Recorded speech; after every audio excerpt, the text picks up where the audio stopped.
The Missouri hospitality murders, a frontier nightmare. There is a particular silence that falls over the Ozarks in winter.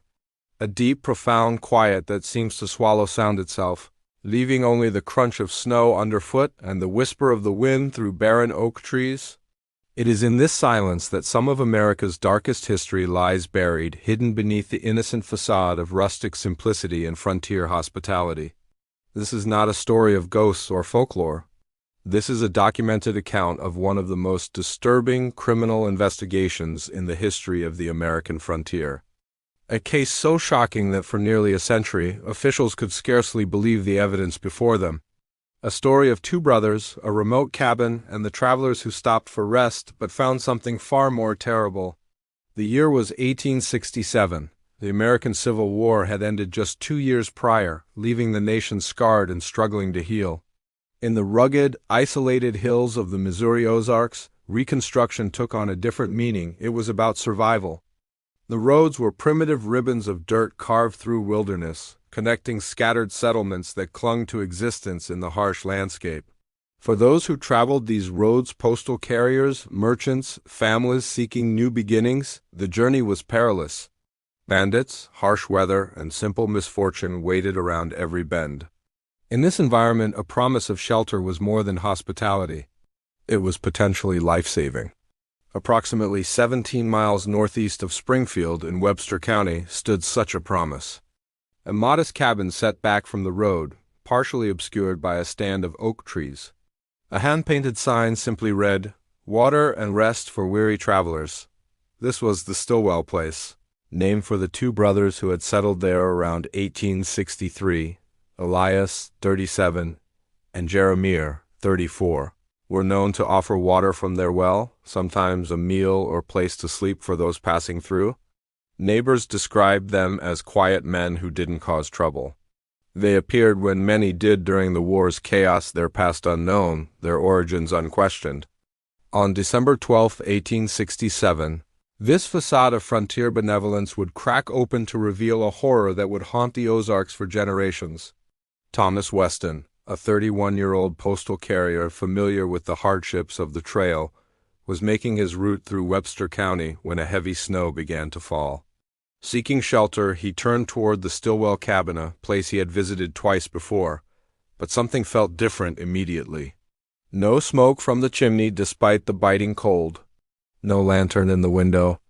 No tracks in the fresh snow around the property. When Weston pushed open the unlocked door, he found a scene frozen in time. A half-eaten meal sat on the table, the food hardened with frost. The fireplace contained only cold ashes. The brothers' coats still hung by the door. Their rifles remained mounted above the fireplace. It appeared they had vanished in the middle of a meal. Weston continued through the worsening weather to report his discovery to Sheriff James Harrington in Marshfield. What began as a search for two missing men would unravel into one of the most disturbing criminal investigations in Missouri history. The official investigation began the next day.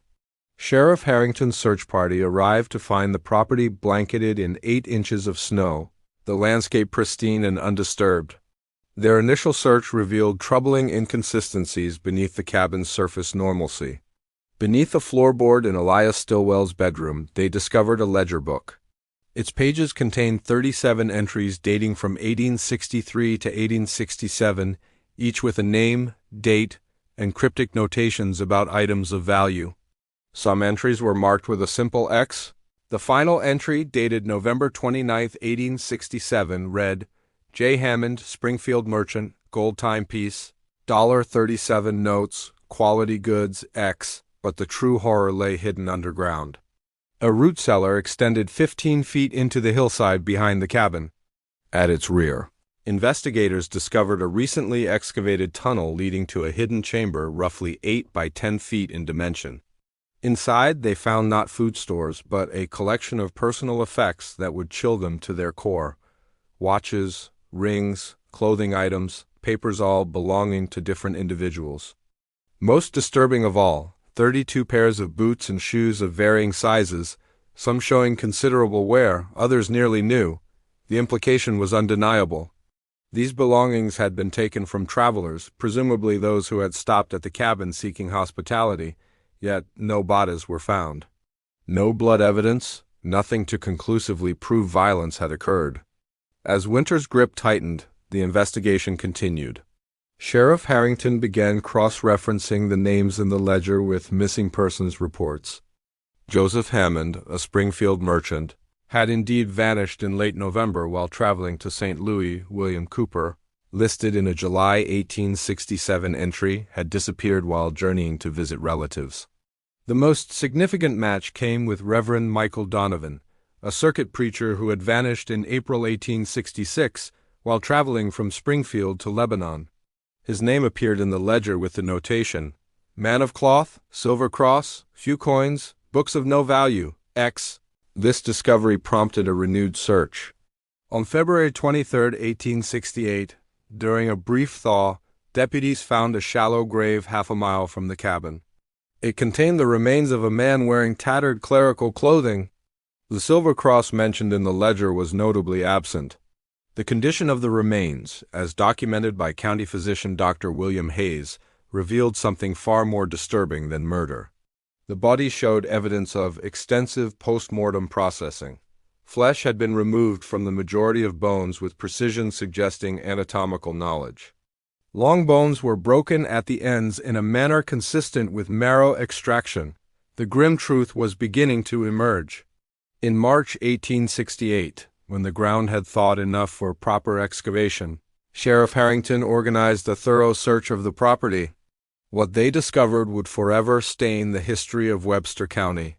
Human remains were unearthed in 3 locations: in a deep pit behind the barn, scattered in a wooded area northwest of the cabin, and most horrifyingly, sealed within the walls of the smokehouse itself. Dr. Hayes's examination would reveal the unthinkable.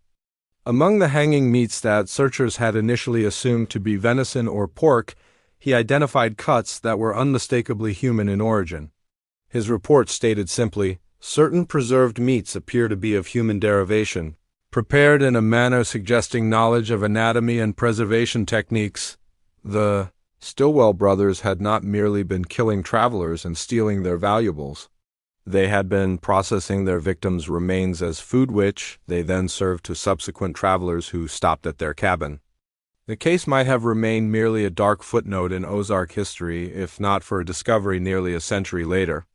In 1952, during renovations to the Webster County Courthouse, workers found a sealed compartment containing documents thought lost in an 1892 fire. Among them were additional records from the Stillwell case, including some of the earliest crime scene photographs in Missouri history.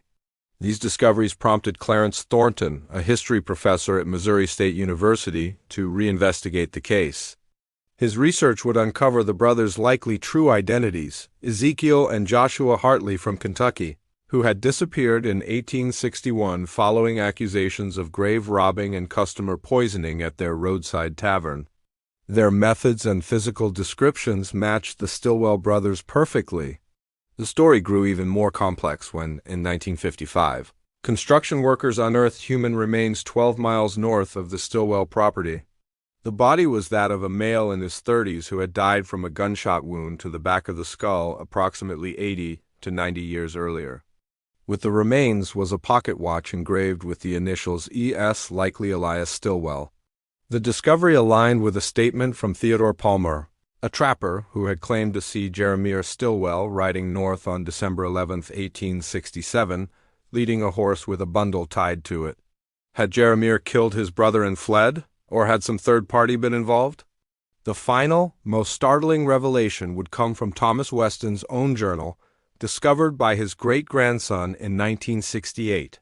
In an entry dated April 17, 1882, Weston confessed, "What I told the sheriff was not the whole truth. I arrived to find Elias dead at the table. Jeremiah held a gun, shaking. He said he was going to tell, said he couldn't live with it anymore. We rode north together to bury Elias. Jeremiah gave me a gold watch and $50 to keep quiet, then said he was heading for Oregon Territory. This confession explained the abandoned meal and Elias's fate, but raised new questions about Jeremiah's ultimate whereabouts. No definitive trace of Jeremiah Stilwell was ever found, though tantalizing clues suggest he may have continued his predatory behavior in Oregon and California under new identities.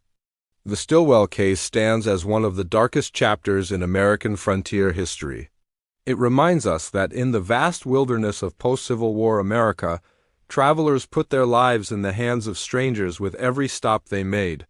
The brothers' methodology offering food and shelter, using their victims' remains as sustenance for subsequent visitors, collecting trophies in their hidden chamber suggests a depravity that transcends simple criminal motivation.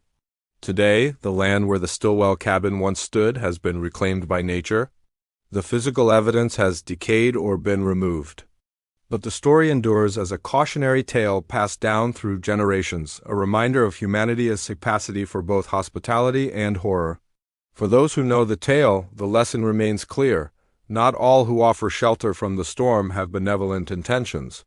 Sometimes the most dangerous predators are those who smile and invite you in from the cold, offering a hot meal and a place to rest your head. Outro music fades in. Narrator, this has been an excavation of history's darkest corners. What forgotten stories lie buried in your own region? Share your thoughts in the comments below, and remember to subscribe for more journeys into the past they tried to bury. Some stories don't want to be found. They want to be remembered.